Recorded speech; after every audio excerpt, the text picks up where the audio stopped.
Мәңгілік ел идеясының бастауы болған ұлттық идеяны бір қарастырып өтейік. Жалпы идея түсінігі. Енді идея түсінігі мен идеология түсінігін сіздер қалай түсінесіздер?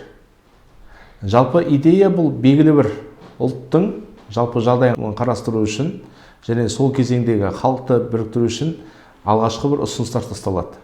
Ал идеология негізінде ол бір мемлекетті бір негізде ұстап тұрудың жалпы негізі құрал ретінде қарауымызға болады. Мысалға, онда идеологиялар кімнің тұсында болды?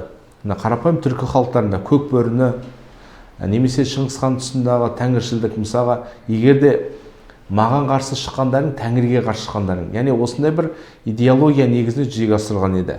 Енді отандық және халықаралық тәжірибеге көрсететіндей, өзінің тарихи даму жолында әрбір кезеңде идеяның маңызды рөл атқара білді. Яғни оған байланысты қазақтың бұрыннан бері келе жатқан рулық, тайпалық бірлестік кезеңінен бастап, мемлекеттік дәрежесін көтерген кезеңінен бастап, соны айтуымызға болады екен.